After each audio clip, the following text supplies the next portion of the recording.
Shalom, salam sejahtera para pemirsa dimanapun Anda berada. Kembali kita bertemu dalam video Sekolah Sahabat 10 menit yang pada pekan ini kita akan masuki pelajaran ke-11 dengan judul Alkitab dan Nubuatan. Dari lokasi perumahan di Aikot, Bumi Serpong Damai, saya akan membacakan ayat hafalannya. Namun sebelumnya kita akan mendengarkan sebuah lagu dari Simanjuntak Trio.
Ayat hafalan kita diambil dari Daniel pasal 8 ayat ke-14. Dikatakan demikian. Sampai lewat 2300 petang dan pagi, lalu tempat kudus itu akan dipulihkan dalam keadaan yang wajar. Saudara-saudaraku, sebagai anggota gereja Masihat ke-7, maka nubuatan Alkitab sangat penting bagi identitas kita. Kenapa? Karena nubuatan Alkitab menyediakan mekanisme internal dan eksternal untuk keakuratan firman Tuhan. Hanya pertanyaannya adalah bagaimana kita menafsirkan nubuatan dengan benar sehingga kita tahu kapan nubuatan itu benar-benar terjadi. Saudara-saudaraku, saya ingin tekankan bahwa video ini merupakan panduan bagi kita untuk mempelajari sekolah Sabat lebih detail. di mana kami akan memberikan garis besarnya dan saudara akan coba gali, buka Alkitab, buka Roh Nubuat, sehingga itu akan lebih efektif. Kenapa? Ingat, menafsirkan nubuat dengan benar adalah satu hal yang kita lakukan agar kita tidak salah langkah. Tapi ingat, kita perlu meminta tuntunan Roh Kudus Tuhan. Saya akan jawab bahwa metode Daniel dan Yohanes dalam menafsirkan nubuatan digunakan adalah metode historisme. Bahkan para reformator juga mempelajari pilar-pilar penafsiran nubuatan secara historis.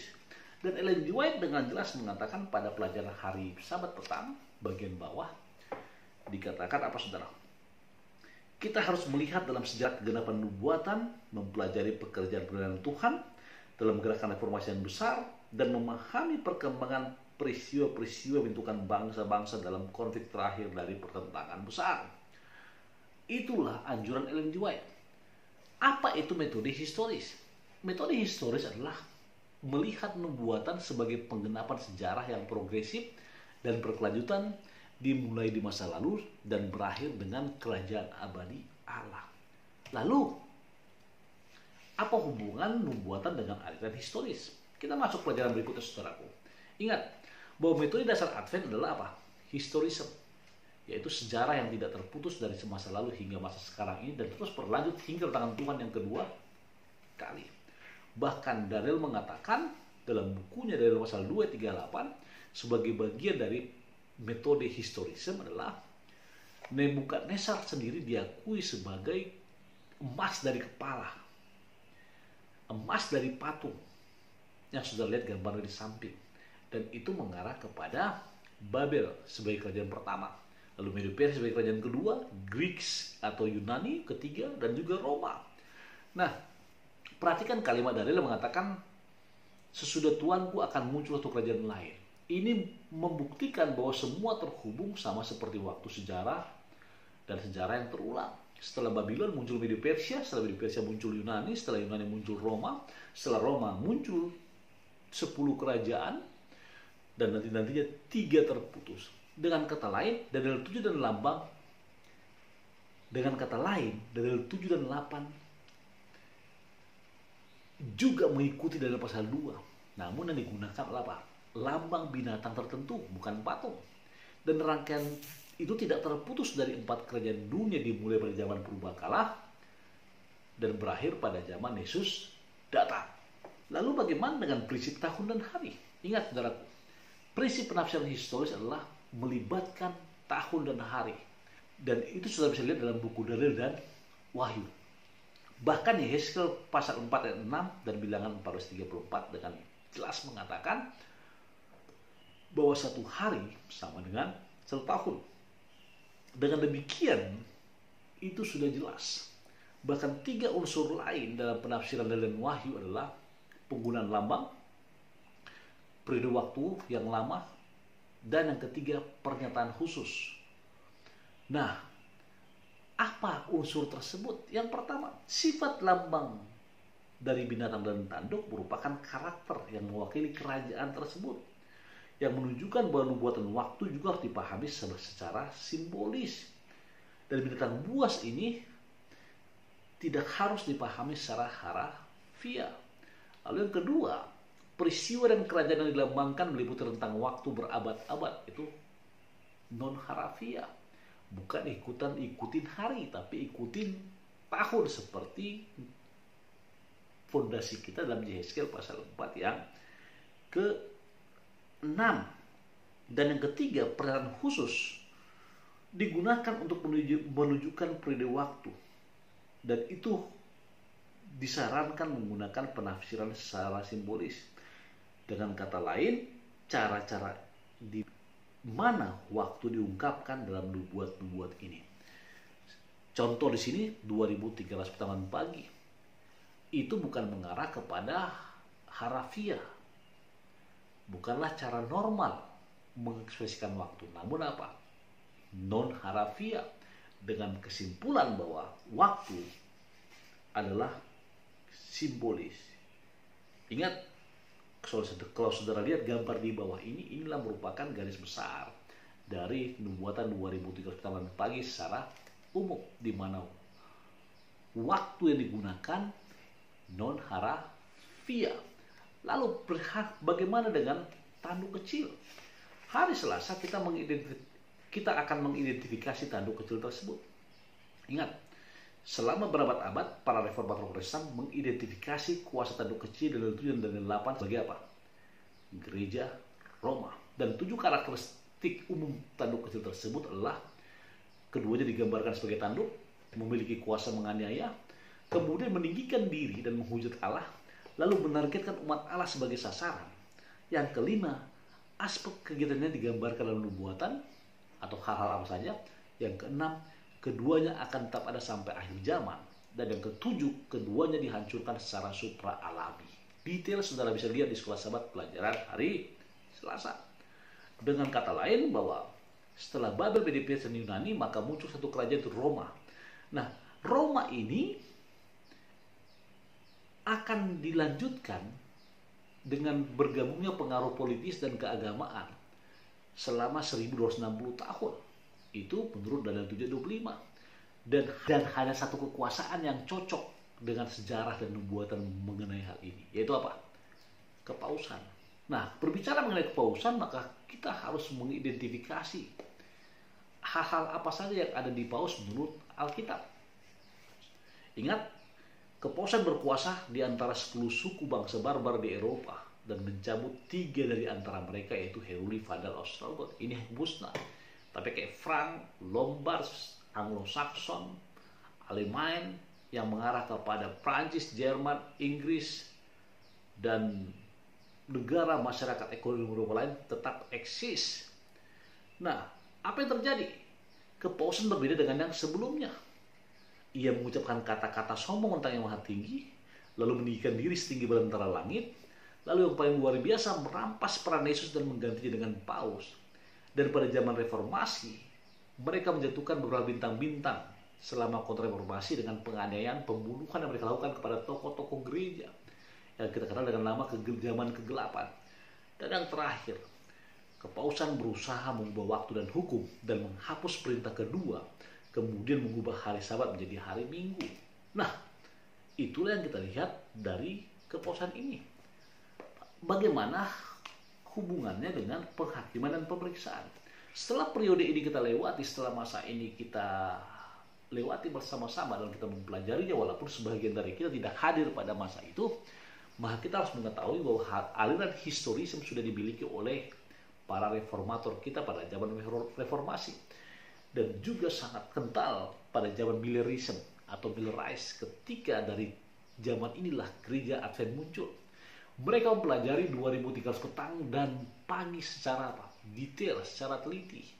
Dan pengadilan abad pertengahan itu pada tahun 1798 merupakan tahun di mana mereka boleh melihat bahwa apa yang Alkitab katakan benar ketika Paus Pius ditangkap di penjara oleh Jenderal Bertha, salah satu jenderal kesukaan favorit dari siapa? Napoleon. Lalu Daniel 7:8 berbicara tentang penghakiman di sorga, di mana ada ekspresi atau frase majelis, lalu seorang seperti anak manusia, dan yang lanjut usia yang mengarah kepada Allah Bapa. Dan titik awalnya diambil dari Daniel pasal 9:24, di mana nubuatan 70 minggu atau 490 tahun dipotong dari penglihatan 2300 hari dalam Daniel 9 ayat 24. Kapan itu dimulai? Permulaan periode tahun 457 dimulai pada tahun ke-7 pemerintahan Artasastra yang memerintahkan pembangunan Yerusalem, dan itu berakhir pada tahun 1844.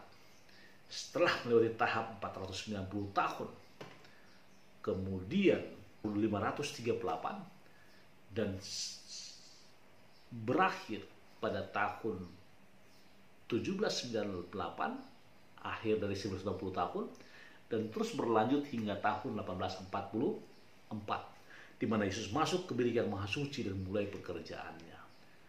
Saudara lihat bagian berikutnya, bagaimana nubuatan 2003 tahun pagi yang kita pelajari pada pelajaran kuartal yang lalu.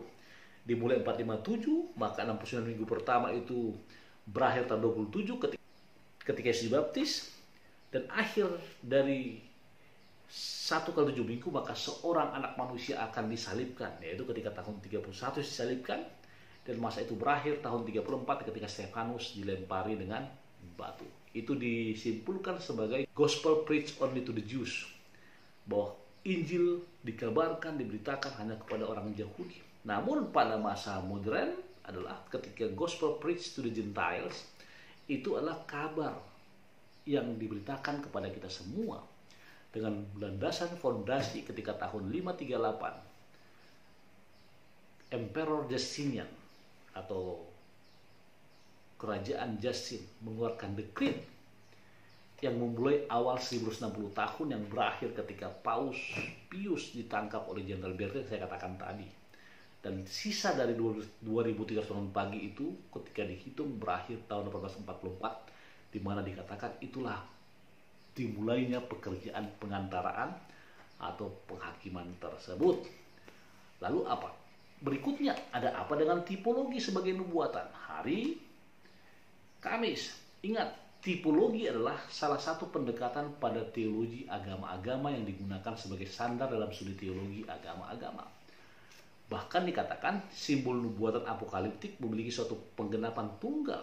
Sebagai contoh, kambing jantan sama dengan Yunani, itu sebuah kerajaan tunggal.